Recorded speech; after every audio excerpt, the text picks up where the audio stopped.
Hi everyone, I'm Tanaz from foreverconscious.com and this is your weekly energy forecast for the week of July 4th. So we have a couple of energies that we're working with this week. The first is the Sirius Gateway. So I kind of spoke about this last week. It's peaking at the start of the week. So you'll want to maximize the energy in the first part of this week.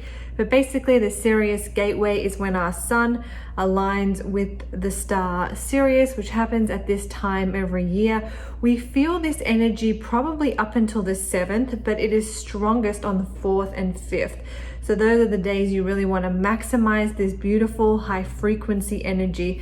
Sirius is known as our spiritual sun. So this is a very great energy for deepening your spiritual practice, connecting with your spiritual self. If you feel like you've been a little disconnected from, your center, your higher self and your spirit work, this is a really good time to focus in on that.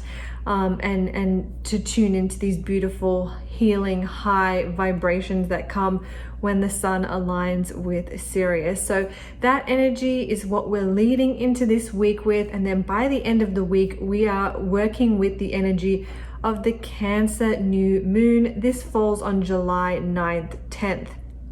The Cancer new moon is really, really nice. It has some soft healing energy surrounding it. It also is really inspiring, unwavering self-love.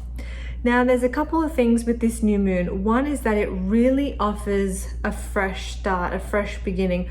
All new moons represent the start of a new lunar cycle, but this is the first lunar cycle we're beginning that is not an eclipse. We've been working with eclipses for the last couple of, cycles. This is the first new moon after eclipse season, so it really brings that fresh energy, opportunity to start again, to wipe the slate clean, to really do things differently. If you've been unhappy with something or the way your life's going or how you're feeling, this new moon is offering to you a fresh start. It's saying to you, hey, we can try something different. We can look at things in a new way. We can shift our perspective. There is new energy on offer for you. So really, if you're needing that in your life, connect with it, especially around the 9th, 10th of the month of this week, because that energy is just going to be so supportive. Set an intention, even if it's something open, so something like support, dear universe or dear moon or dear God or whatever you want to use. Support me in feeling this way. Support me in bringing more joy into my life. Support me, inspire me, guide me to lead with love. Setting an intention, even one that's a little more open like that, can really be a powerful way to use this new moon energy. So think about what you want, how you want to feel, set an intention and work with that around this new moon energy. Of course, I always have rituals for you for the new moon and full moon, and this is no different. I'll pop a link below if you're interested in following along with the new moon ritual that I have created for this particular Cancer new moon. A few other things with this new moon. Chiron, the asteroid, is very active. Chiron is known as the wounded healer, and it really gives us a beautiful healing energy. It gives this new moon a very nice sort of healing energy. But I kind of want to preface this healing is not about seeking perfection.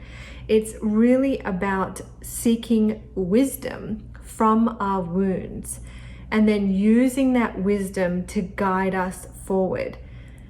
So we all have wounds, we all have things that hurt, pains of the past, and Chiron energy is about sort of acknowledging that, bringing acceptance to that, and asking, how can I take these wounds and source wisdom from them, treat them as portals of power, and then use that to navigate forward. And then when we do that, healing organically occurs, not just for ourselves, but we can also inspire other people and heal others indirectly as well. So that's the energy with Chiron. It's about sourcing wisdom from our wounds and then using that to guide us forward. And through that, we sort of organically heal. So that energy is really present at this new moon. Because this new moon falls in the sign of Cancer, it's always in Cancer is this beautiful, sensitive, really nurturing energy. That sensitive, nurturing energy is really something that we can give ourselves at this time too. How can you love yourself? How can you be gentle with yourself? How can you bring nourishment into your inner and outer world? That's all a wonderful endeavor to aim for under this Cancer new moon energy. Just really learning to love yourself on a deeper level, on an unwavering level. That's very, very present under this Cancer new moon. And sometimes self-love, it can look like self-love is a huge sort of thing that it can look like setting boundaries. It can look like pampering yourself. It can look like being really gentle and understanding.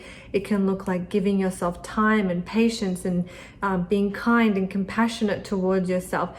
It's a whole range of things. So really think about what you need, and to help you with that, you can also think about what would you tell somebody in your position, somebody that you love that was in the same position as you. What would you tell them?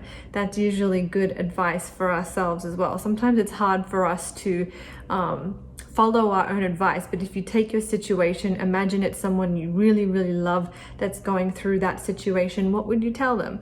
Then that can be advice for you. That's a good way sometimes to tap into self-love, because it can be hard for us to sometimes see how we can love and support ourselves through certain situations. All right, so I'm going to end it there. I hope that's helpful. I have more on the new moon, plus that new moon ritual. You can find that at foreverconscious.com. I'll also drop some links in the description box below. You'll have a wonderful week. I'm Tanaz from foreverconscious.com. Thank you so much.